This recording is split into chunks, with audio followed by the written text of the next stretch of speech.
En el nombre del Padre, del Hijo y del Espíritu Santo. Amén. Queridos hermanos y hermanas, les mando este sermón para el día de hoy, que es el quinto domingo después del Pentecostés, quinto domingo de las lecturas del Evangelio según San Mateo, y también coincide con la fiesta de los santos apóstoles Pedro y Pablo, las cabezas y príncipes de los apóstoles de Pedro y Pablo. Pues digamos primero unas palabras acerca de la lectura del Evangelio de hoy, del domingo, quinto domingo de San Mateo, y después también acerca de los apóstoles Pedro y Pablo.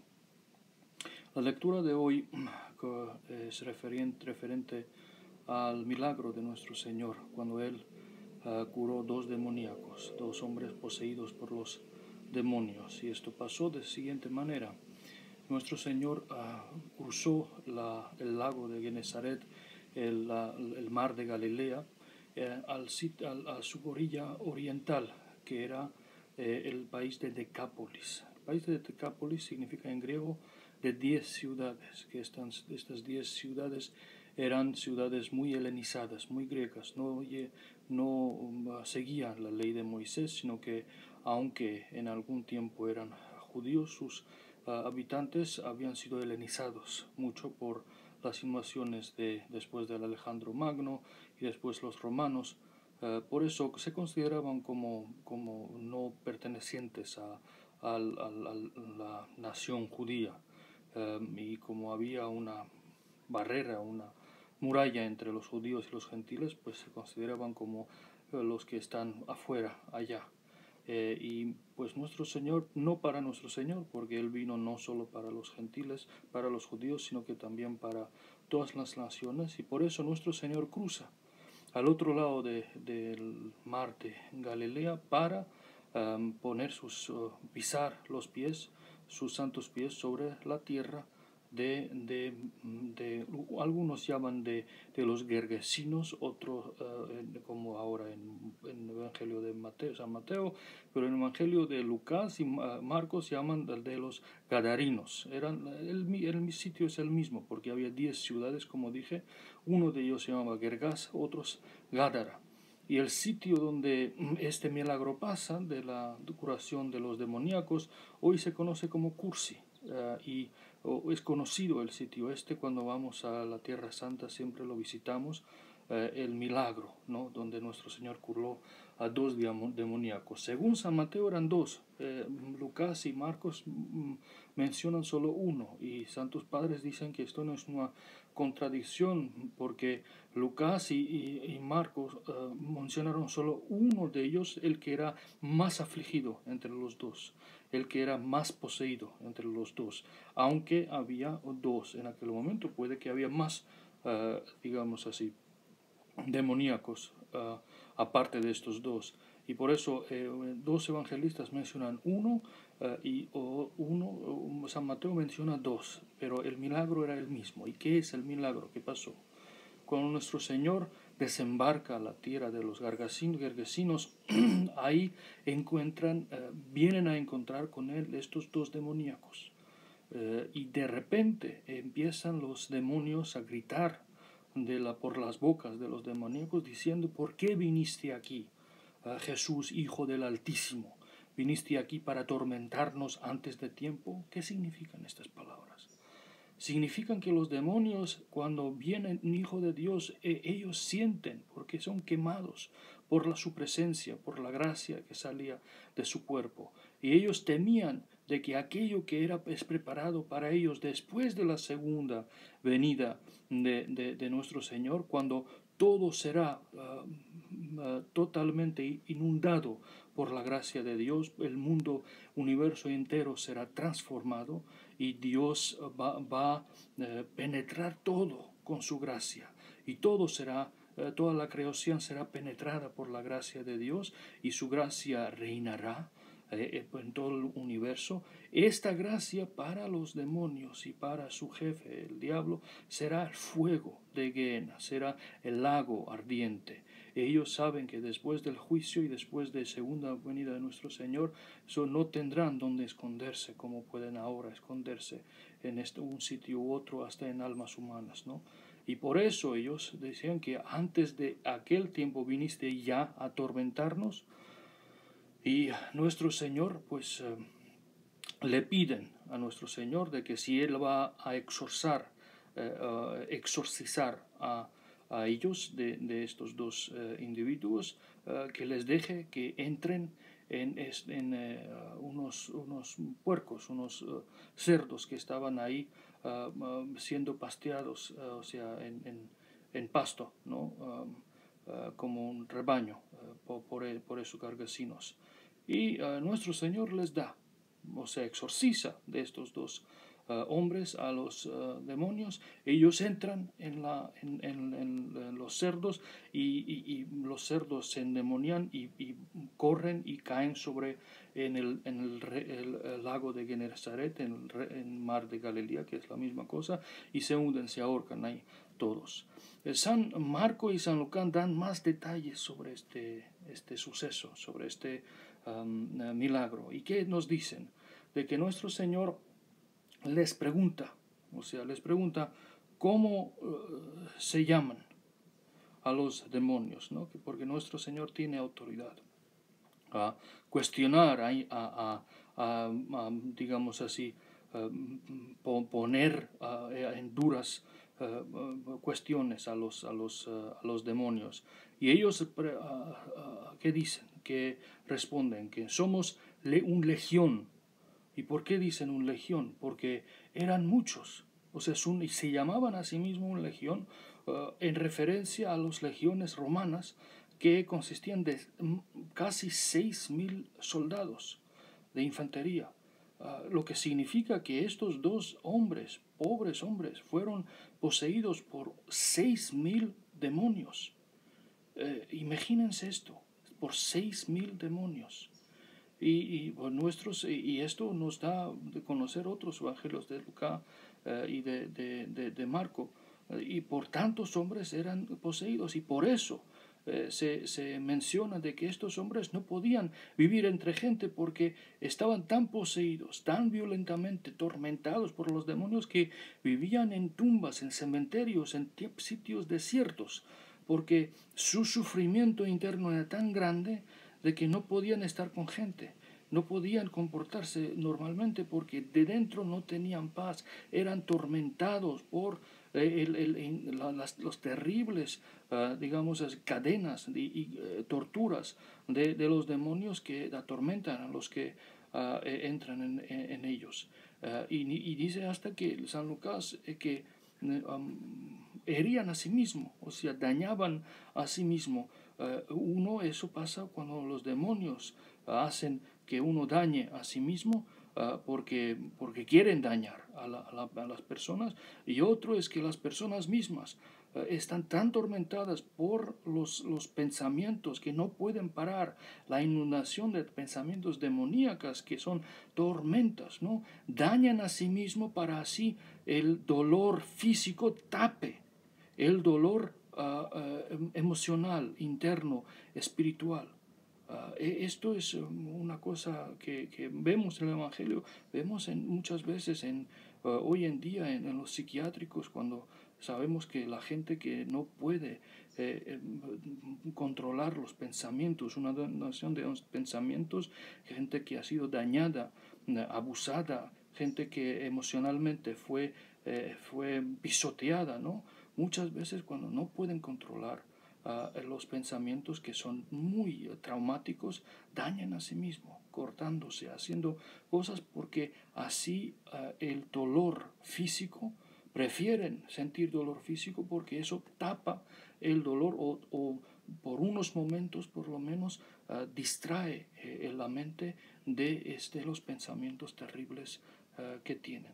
Y claro, esto es, digamos, en nivel emocional, cuando la gente es psíquicamente dañada. Eso no significa que son demoniados, pero los demonios usan el, digamos, mal funcionamiento del cerebro hasta para su propio propósito. Pero estos hombres no estaban, puede que estaban emocionalmente también dañados, pero no era su problema. Ellos estaban totalmente poseídos por los demonios, totalmente poseídos por estos demonios que querían tener ellos bajo su posesión. Pero ¿qué es lo que vemos?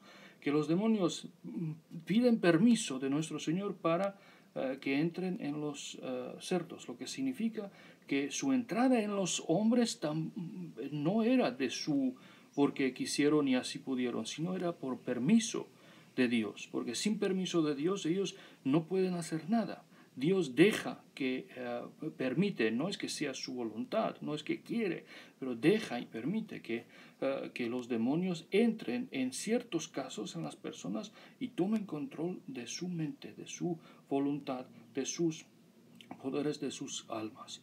Y preguntemos pues, ¿qué significa cuando decimos que uno es endemoniado y poseído? ¿Y por qué? Una pregunta más difícil. ¿Por qué Dios permite tal cosa, ¿no? Endemoniado significa cuando demonios toman posesión entera de las capacidades mentales de la persona y de su voluntad. La persona deja de tener control sobre su voluntad y las cosas que hace, él ya no es responsable por aquellas cosas, sino que son los demonios que tienen el control sobre él. Pueden tener, digamos así, unos momentos de crisis más, momentos más fuertes de posesión y otros momentos menos, pero el hombre no es él. Su yo, ¿no? Su ego, su voluntad, ¿no? Está tapada bajo la voluntad de demonios que hacen y controlan su voluntad y su mente y sus capacidades mentales, emocionales, sus poderes de alma, ¿no? Pues preguntemos por qué Dios deja que esto pase, ¿no? Y claro, la primera respuesta que viene en la cabeza, leyendo los Santos Padres, que tratan más o menos a explicar cosas así también, es que es la providencia de Dios, ¿no? No sabemos, no podemos explicar por qué Dios permite tal y cual. En su tiempo, después de resurrección, sabremos todos los detalles de por qué unos sufren y otros no, unos son demoniados, otros no, porque unos son enfermos y otros no, porque unos mueren en infancia o otros no, porque todas estas cosas después de la resurrección tendremos las respuestas. Ahora no es el tiempo de entender esto porque no somos capaces de entender con nuestra visión así muy miópica, ¿no? Pero podemos, a través de los Santos Padres, hacer unas conclusiones acerca de por qué Dios deja. No, eso no, digamos así, no es un resumen total del por qué uno hay endemoniados, pero sí explica de manera más o menos, da unas explicaciones de casos por qué Dios dejaría que unos sean endemoniados. Primero es cuando la persona misma se aleja tanto de Dios con su manera de vida, con su manera con sus obras, con su mente, con su todo ser, se aleja tanto de Dios que invita a los demonios para que hagan posesión de él. Eso se trata cuando personas son muy malvadas, cuando las personas rechazan a Dios y se alían con el Satanás, y en una digamos expresión más clara de esto es la santería, ¿no? Y todas las cosas de digamos así, magia negra y todas las cosas de paganismo que son adorar a estos demonios y las fuerzas de tinieblas, ¿no? Cuando una persona por su vida corresponde a lo que estos quieren, ¿no? Los demonios, y hasta los adora porque participa en esta porquería de santería, invita a demonios en su vida, en su ser. Invita que ellos, por como él rechazó y alejó la gracia de sí mismo por su propia voluntad, pues invita que los demonios entren y vivan en él. Y Dios deja que esto pase. No digo solamente que entran los demonios y tienen alianza entre sí, esto está claro que lo tienen, pero Dios deja hasta que lo poseen a tal persona para que vea en realidad la malvad, o sea, lo malo que son, o sea, la crueldad que tienen, el odio que tienen hacia la humanidad. Cuando una persona así que rechazó a Dios y está en comunión con los demonios, está endemoniado, puede que al ver bajo el tormento que lo tienen, entienda lo malvado que son los demonios y así, en cuanto se cure, se arrepienta. Para venga a sus sentidos y entienda lo mal que lo hacía. Esto es una de las razones. Pero otra, hay casos cuando son endemoniados personas que no han hecho obras tan malvadas, no han sido santeros, no han hecho cosas así de rechazar a Dios, pero aún recibieron, Dios dio permiso que los demonios lo poseyeran. ¿Por qué? ¿Por qué pasa esto? Pues Dios sabiendo, cada persona sabiendo el corazón y el futuro y futuros hechos y futuros riesgos de cada persona, deja que la persona pierda su control sobre su voluntad. Porque Dios sabe que lo que nosotros no sabemos, que puede que esta persona en un futuro iba a cometer unas cosas tan terribles que perdería su salvación, que esta persona sería poseída por su voluntad, por unos pecados y pasiones tan terribles que no tendría ni tiempo ni posibilidad de arrepentirse. Y Dios en su misericordia, porque Dios no castiga, no deja que la gente sea poseída por castigo, no, Él todo lo hace por nuestro bien. Dios queriendo salvación hasta el último pecador, ¿no? Sabiendo de que en futuro esta persona va a cometer cosas que le van a hacer perder su salvación, va hasta este extremo y deja que los demonios poseen para que así pierda el control sobre su voluntad y ya no pase por aquella tentación en el futuro que él iba a cometer, por lo cual él iba a cometer pecados terribles. Porque al ser poseídos ya no tenemos voluntad y las cosas que los poseídos hacen no les cuenta como pecado. No son responsables por sus tonterías y por sus gritos y por sus cosas que hacen, ¿no? Y dejan hasta querer las cosas de este mundo, ¿no? Dejan de tener interés en los pecados de este mundo porque tan grande es tormenta suyo dentro del corazón que ya no les interesa lujuria, la gula y toda esa ira. No, esto están tormentados de dentro. Por eso Dios deja a algunas personas que sean poseídas porque así los guarda, los cubre de su propio, digamos así, de sus propias decisiones terribles del futuro que les habrían costado la salvación de su alma. Y en tiempo, cuando Dios sabe que esta persona ya está fuera del riesgo, lo cura. O sea, los cura de su posesión y así las personas, aunque sufrieron bajo los demonios, el resultado es bueno. Y esto es lo que vemos en estas dos personas, queridos hermanos y hermanas, cómo habían sufrido tanto, pero el resultado de que atravesaron de resultado después de tantos años de sufrimiento es bueno, porque vemos qué tipos de personas han sido, o sea, se forjaron estos dos a través de estos años de ser, ¿cómo se llama?, endemoniados, que cuando se curan no quieren separarse de nuestro Señor, no son desagradecidos como otros, como los leprosos, 9 leprosos, que de los 10 uno solo retornó, volvió a agradecer a nuestro Señor, y los demás 9 como si nada, continuaron en su camino como si no les había pasado nada, un gran milagro de ser curados por nuestro Señor. Esos no eran así. En el Evangelio de San Lucas especialmente dice que el curado, el que fue curado demoniado que fue curado, estaba bajo los pies de nuestro Señor, no quería separarse de él y le decía: quiero estar contigo, déjame que esté contigo. Estaba como un niño que está agarrado a la falda de su mamá porque sabe que es el único sitio seguro para él. Ahí es donde hay paz, donde hay seguridad, donde hay dulzura, donde hay protección.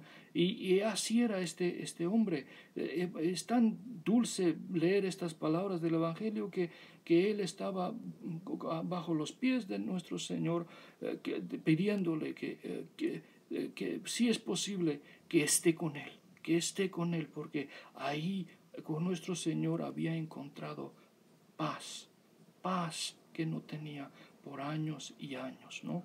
Pues es un resultado bueno. Nuestro Señor los cura. Esto significa que la gran tortura de ser poseídos por los demonios, por lo que pasaron, tenía su propósito, que estas personas se forjaron como creyentes. ¿Y qué hacen después? Nuestro Señor les dice: no les voy a llevar. Id a sus casas y proclamad qué cosas grandes les ha hecho Dios. ¿Y qué hicieron estos dos? No fueron a sus casas, sino por todo Decápolis, por todas las ciudades de Decápolis, y empezaron a predicar qué grandes cosas nuestro Señor Jesucristo les había hecho a ellos, ¿no? Se hicieron apóstoles de nuestro Señor, se hicieron discípulos de nuestro Señor. Tan grande era su conversión, tan grande era la curación suya, de no solo ser liberados de los demonios, sino que iluminación que le recibieron en nuestro Señor, que se hicieron sus mensajeros. Y por eso puede ser, porque en Decápolis, desde los primeros años de cristianismo, hubo una presencia fuerte de la iglesia. Es en la ciudad de Pela, una de las ciudades de Decápolis, donde la iglesia huyó cuando los romanos asediaron y destruyeron Jerusalén. La iglesia de Jerusalén huyó a la ciudad de Pela. ¿Quién sabe si estos dos endemoniados, que eran los primeros mensajeros de nuestro Señor en Decápolis, quienes fueron que pusieron primeras semillas predicando a nuestro Señor entre los ciudadanos de Decápolis, ¿no? Pues vemos que la historia de estos demoniados es una historia con el fin bueno, pero no es el mismo el caso con los ciudadanos de Gergesa o los adarinos. Porque ¿qué vemos que pasó con estos señores? Cuando vieron ellos que habían hundido sus cerdos, los pastores huyeron a la ciudad y salió toda la ciudad. ¿Y qué dijeron a nuestro Señor? O sea, miren qué espectáculo, o sea, qué cosa que vieron. Nuestro Señor está ahí y estos endemoniados, que años y años solo sabían que eran endemoniados, hasta puede que sean parientes, familiares de algunos de los ciudadanos allá, se veía que sabían que eran endemoniados imposibles de curar, ¿no? Nadie les pudo curar. Y vivían en tumbas, o sea, machacaban a sí mismos, eran cosa temible a verlo, ¿no? Y ven de repente que estas dos personas están sanas, están curadas, están en su mente, ¿no? Y a vez de decir qué gran milagro pasó, qué gran hombre nos visitó en nuestras tierras, qué gran alegría y luz alumbró nuestras tinieblas, porque esto es lo que otros dijeron cuando el Señor hizo menos milagros entre ellos. Recordemos los ciudadanos de Sicar, los samaritanos. Cuando nuestro Señor no hizo grandes milagros allá, no curó a nadie, solo dijo a la mujer samaritana los pecados que tenían. Y estos señores, los ciudadanos de Sicar, pidieron a nuestro Señor que quedase con ellos, y Él se quedó algunos días con ellos. Pues, ¿qué hacen estos ciudadanos de Gergesa? A vez de decir a nuestro Señor, quédate con nosotros, enséñanos la verdad, enséñanos el camino de la verdad, les dicen: vaya de acá, vaya de acá, no se quede aquí, que no le queremos ver acá. Qué cosa tan increíble, de qué cosa tan temible. que al ver un milagro tan increíble, pidieron a nuestro Señor que se fuera de sus tierras. Pues, ¿quién era de verdad pues endemoniado? Aquellos que estaban bajo los demonios, que se curaron y se hicieron discípulos de nuestro Señor, o estos ciudadanos que parecían ser sanos, ¿no?, de fuera, pero de dentro estaban poseídos de avaricia, de tal modo que lloraban por la pérdida de sus puercos y de sus cerdos, más que de alegrarse del milagro de curación de estos dos endemoniados. Ellos fueron los poseídos de verdad, porque son poseídos por pasiones de dentro, que es posesión voluntaria. Ser siervo y esclavo de pasión es ser poseído por demonios voluntariamente. Aquellos otros dos involuntariamente eran poseídos por los demonios. Estos señores de fuera, que parecían gente sana y normal, de dentro eran poseídos por la avaricia. Y ser poseído por una pasión es ser poseído por demonio, voluntariamente. Y es una posesión mucho peor, porque es voluntaria y no somos culpables por ello. Los endemoniados que son endemoniados en contra de su voluntad, que ya no tienen voluntad, ellos no son responsables por sus acciones, pero los que somos poseídos por pasiones, sí, y no solo avaricia, lujuria, gula, envidia, rencor, orgullo, vanagloria, todas estas pasiones son voluntarias y por eso son más temibles y más terribles que la posesión demoníaca, porque somos voluntariamente esclavos y lo que es voluntario es porque queremos ser esto. Y esta gente, vemos que de verdad los poseídos de toda esta historia son los ciudadanos de Gergasa y no aquellos dos benditos que fueron poseídos pero se curaron.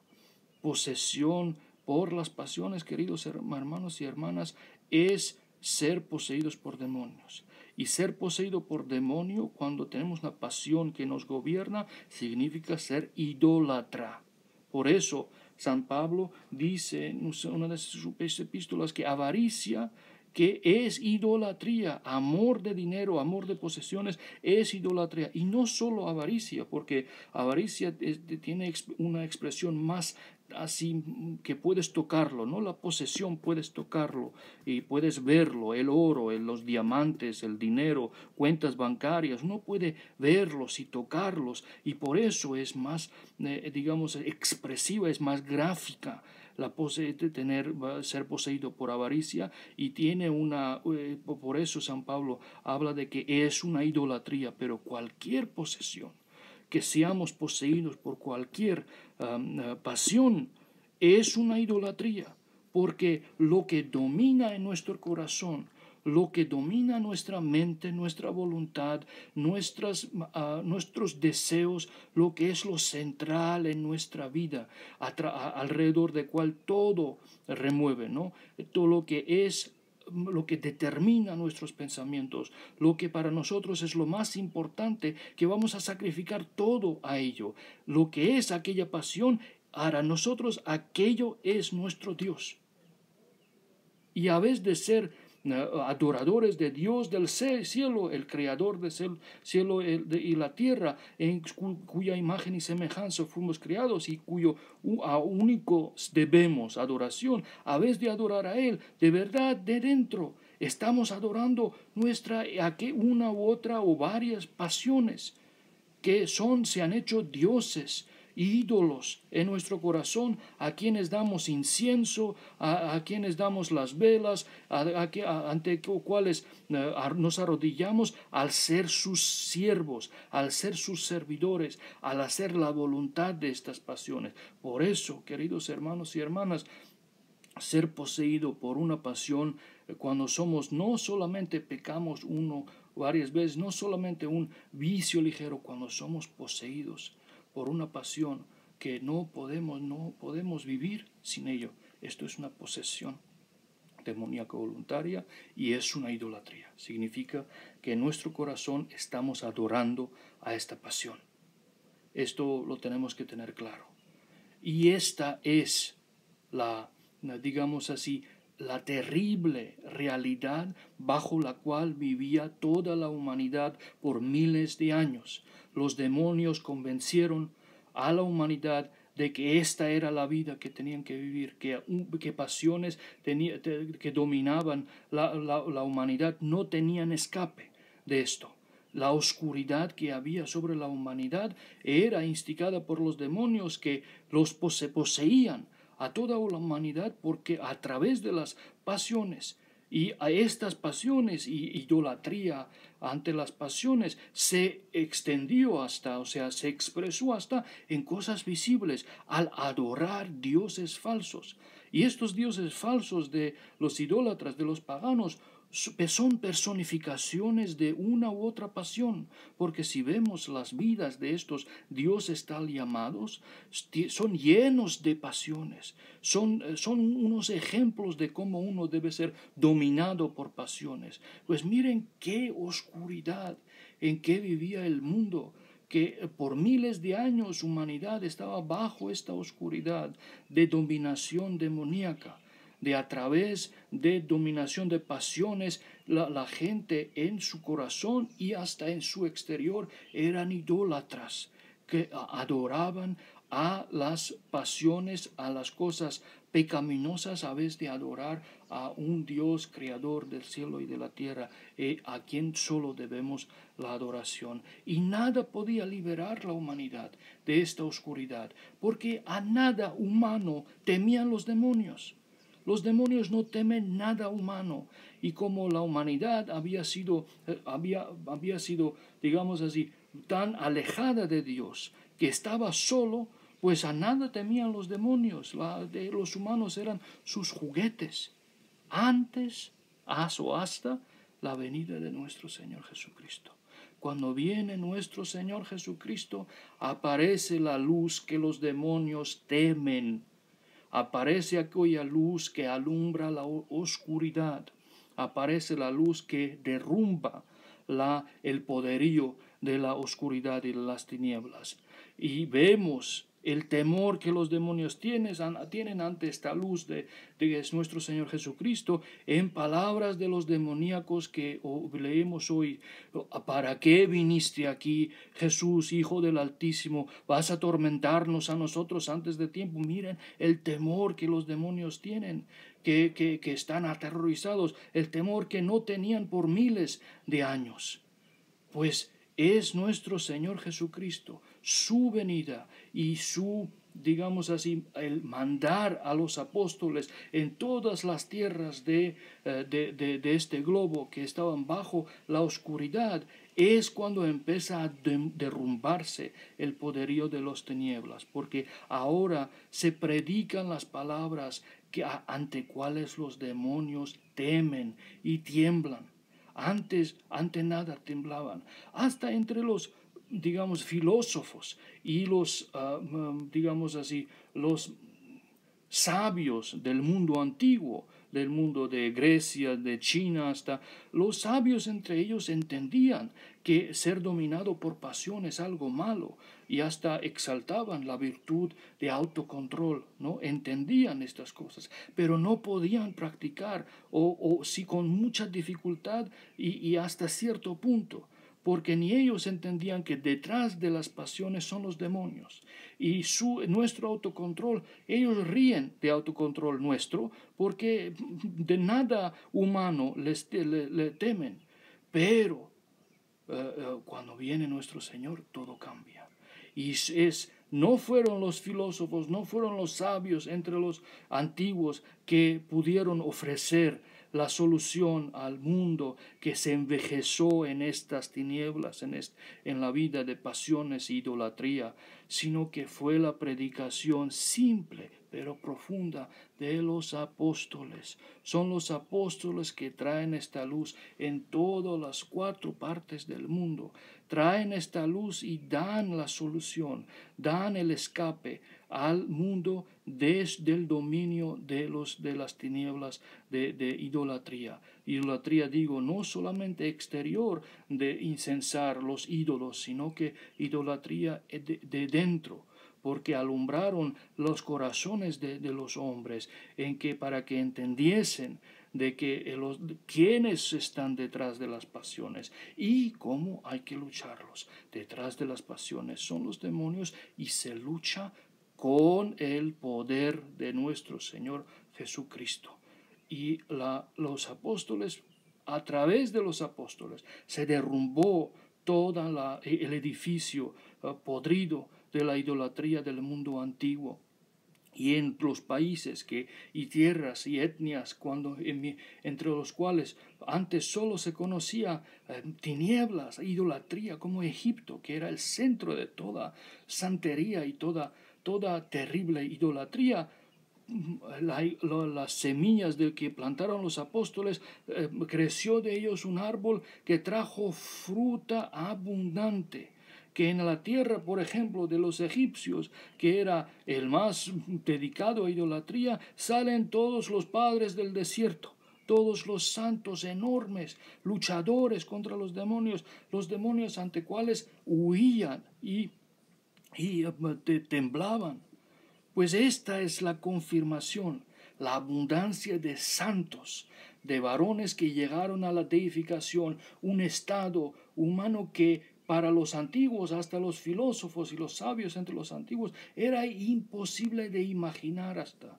Esto es lo que santidad es. Y los miles de santos que salen en todas las tierras donde predicaron los apóstoles, y especialmente las tierras que antiguamente estaban dedicadas, consagradas al diablo, hasta como Egipto, de que ahí salen tantos santos. Esta es la confirmación de que se derrumbó el poderío de los demonios, y que la idolatría de dentro y la idolatría de fuera, ambos ya perdieron su poder, porque los demonios huyen de aquello lo que los apóstoles predicaron y lo que los santos padres en sus pasos practicaron, ¿no? Y entre los apóstoles los más grandes son los cabezas, los príncipes de los apóstoles, San Pedro y San Pablo. Estos dos hombres, uno pescador y otro que hacía tiendas,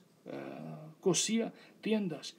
No los filósofos grandes, no emperadores, reyes y grandes sabios, no. Esta gente simple, un pescador y un cosedor de tiendas, quienes conquistaron el centro del mundo antiguo, que era Roma. En Roma van a predicar y en Roma ponen semillas de la iglesia, y la iglesia crece, y como un edificio podrido bajo el cual crece un árbol derrumba este edificio, así se derrumbó todo el edificio de idolatría del mundo antiguo, de toda esta podrida, digamos así, el podrido edificio de idolatría con todos sus aspectos, fue derrumbado por las semillas crecidas en un árbol que fueron plantados por los apóstoles Pedro y Pablo, y entre ellos hoy otros apóstoles cuyos sinaxis celebramos ya mañana. Pues, hermanos y hermanas, entendamos esto de la historia y para aplicar en nuestras vidas también, que los problemas del mundo siempre han sido espirituales. Esta es la raíz de problemas del mundo. Todo lo demás, social, económica, política, todo lo demás salen de esto. El problema del mundo es espiritual, y la solución de los problemas del mundo es solución espiritual también. ¿Cuál es la solución?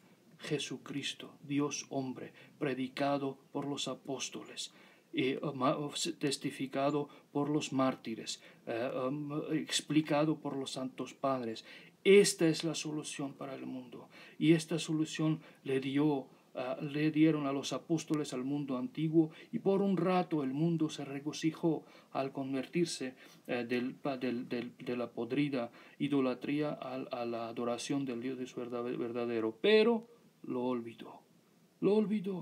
Y vemos hoy como el mundo ya va hacia, y quiere mirar va por todo, no solo mira por otros lados para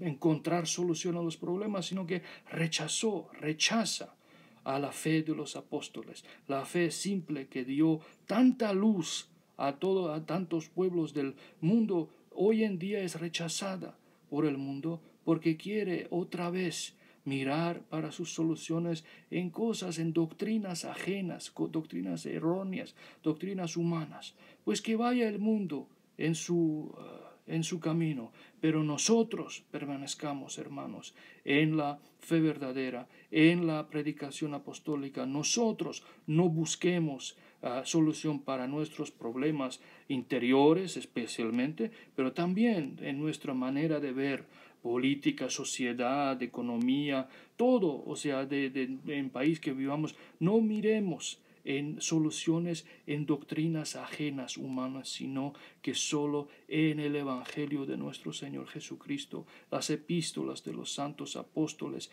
que en su simplicidad y conquistaron al mundo. Porque esta simplicidad llevaba en sí misma el poder vivificante de la palabra de Dios. A eso nos dediquemos, a esto seamos fieles siempre, en todo rato, y Dios verá que aunque el mundo vaya a su perdición, Él nos permanecerá protegiendo, nos cubrirá bajo su protección, mientras solo que nosotros seamos fieles y nos fundemos nuestros pies, establezcamos nuestros pies en la roca que es Cristo, en la predicación apostólica, por las oraciones de los santos apóstoles y especialmente de San Pedro y San Pablo, los grandes entre ellos. Dios nos tenga piedad y nos salve. Amén. Dios os bendiga.